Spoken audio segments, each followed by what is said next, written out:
What's up guys? I want to do an updated video on my build since there's been a lot of changes in Cyrodiil, etc. when it comes to differences when it comes to abilities and item sets, etc. So I just want to do a quick video and discuss the changes that I've made to my previous build. So first thing I like to mention is that I want to do this video outside of Cyrodiil, because when you're inside Cyrodiil there are a variety of buffs that can be applied to your character, such as, buffs associated with having the Elder Scrolls, or buffs for having the Emperor. So I want to show you my baseline buffs outside Cyrodiil. That way you know what I use at the minimum before going in. Alright, so first thing I'd like to go over are my skills here. So for my two-handed bar, I use Surprise Attack, and then I use Mass Hysteria for crowd control, as well as to prevent people from blocking all my attacks. Relentless Focus is an amazing ability to use right now, so I use that for stamina regen as well as damage increase, and I liberally use that Assassin's Will whenever I can as well. Ambush for the gap closer, Rally for the damage buff plus heal over time, as well as an instant heal, and I use Soul Harvest as my ultimate. For my bow bar, I use Poison Injection. Pretty much I like to apply that on just about every one of my enemies. I use Piercing Mark. I use that for both PvE and PvP. When soloing in the Imperial City, monsters can be pretty tough, so I usually like to use Piercing Mark on them, or at least one of them, and that way whenever I kill them I get a pretty strong heal. And I also use this for PvP purposes when fighting Nightblades. Dark Cloak. I use this as a means of getting rid of damage over times. I also use this as a means of regaining stamina as well. Like if I notice and if I'm fighting quite a bit and I have a full bar of magicka but my stamina is around half or less, I would typically use Dark Cloak just to give my character a breather in order to regen some of that lost stamina. Double Take. I use this as a means of getting around quickly, and I also use this for the dodge chance percentage as well. The only issue I have with this is me remembering to use it for the most part. I usually use this first thing when I start a fight, but I have a difficult time remembering to use it throughout it. That's the only thing. Resolving Vigor. This is an excellent heal. I typically use this every time I take out my bow. So what I'll do is I'll do like light/heavy attack followed with poison injection. I'll activate Resolving Vigor just before a weapon swap, and then I usually jump right in there. Soul Tether. I use this over meter mainly because it just has great great survivability. Whenever you're fighting a large mob, I mean I've used Dawnbreaker, I've used Meteor, and I've used this.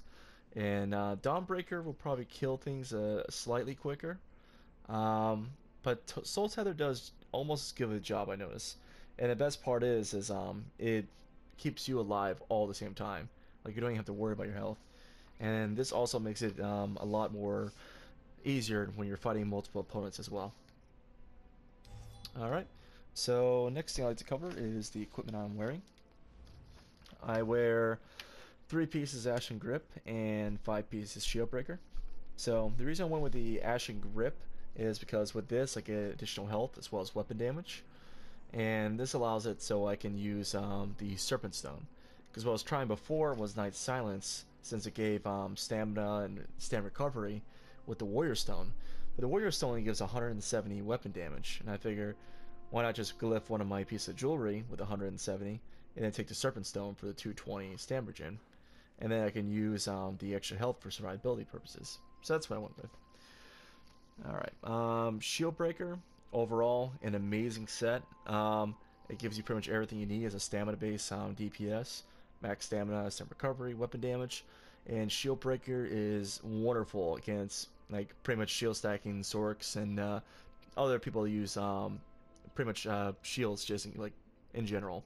So pretty much if you're fighting a mob and someone activates that barrier ultimate, this allows you to still wipe him out quite quickly. So that, and a lot of Magicka based players like to use Healing Ward, so this is just overall an excellent five piece item set. I left it with Impenetrable.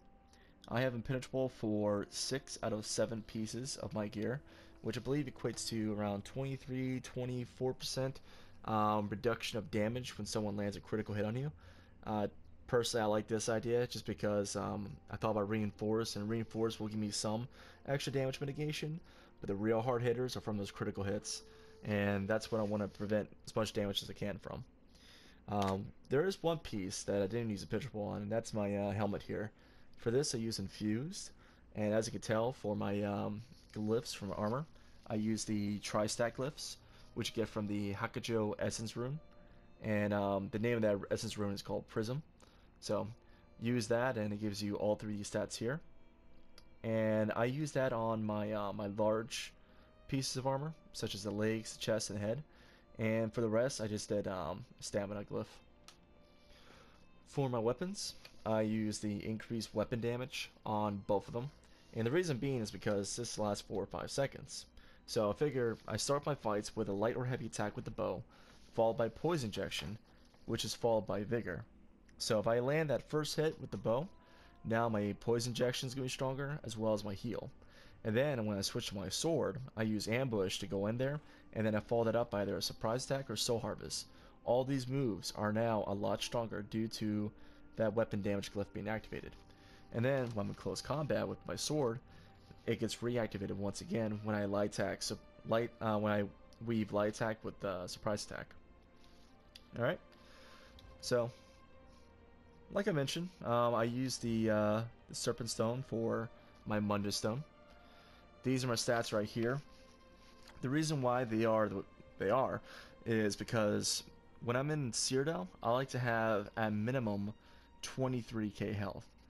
And the reason being is because people like the damage output has been reduced, so it takes longer to kill anyways. But instead of having 20,000 health, and now I have over 23,000 health, and that makes me have even better survivability since I got rid of White Strike.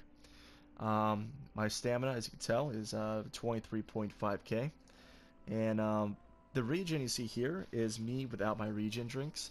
I just want to show you what the baseline was before I actually use my my drink buff. But now that you see that, let me just get off here.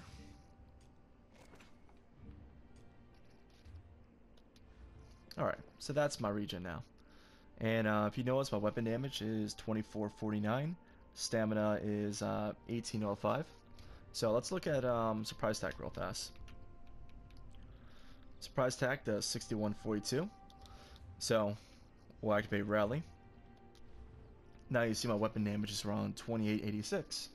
If I hit something with a light attack, that'll increase to about almost 3100. I mean 31,000, I believe. Or yeah, 3100. I had it right the first time. And now you're gonna see Relentless Focus at work. But before I do that, hold on, let me show you something. So now my surprise attack is up to 6714. Bit of a jump, huh? Now combine Rally with Relentless Focus. You notice that my stamina recovery is now 1935. And now, surprise attack is 7226. So, if you want, let me try to find something real fast. I'll show you what it is. I don't know if I'll proc with a deer.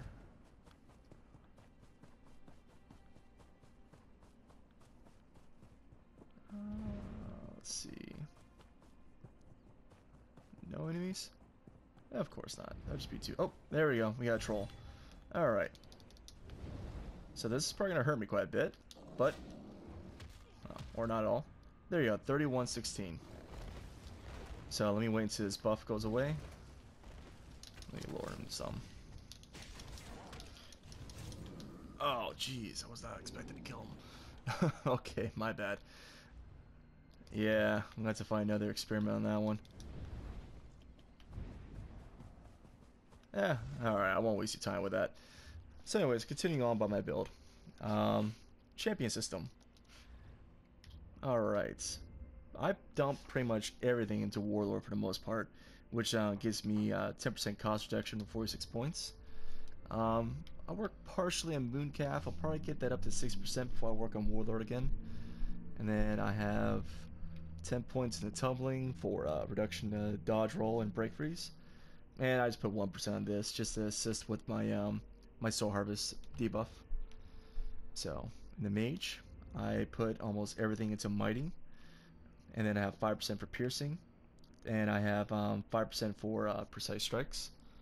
And the great thing is, I use a two-handed sword, which gives me 5% extra damage overall. With Piercing, with the 5%, and with Sharpened at 14%, that gives me 19% armor penetration, which pretty much gives you just about the same thing as if you were using a two-handed mace. And a lot of people could say, well, why not just use a two-handed mace plus all this? Well, it's because you get diminishing returns after a while, the more and more you have penetration.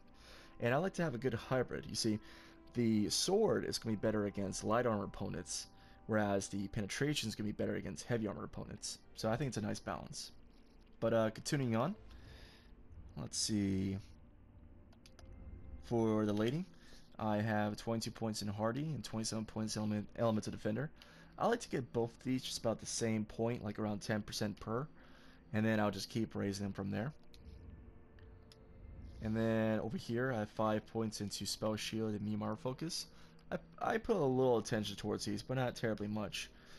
Here, I have 5% additional mitigation for critical hits right here. So this, with my Impenetrable, makes it so I take almost 30% less damage from crits. And that's an awesome combination. Alright, well, I think that's pretty much it. The only thing I would add is that my build might change if I get the Mullet Kenna set. One thing I think I'm playing around with is get the Mullet Kenna and then change out my glyphs on my jewelry from 2 cost reduction and 1 weapon damage to have them all 3 cost reduction. And then if I want to get that extra damage, I'll just do 2 light attacks just to activate the overload, which will help me get a nice burst of damage in there. But anyways, hope this was helpful, and I will catch you guys next time. See ya.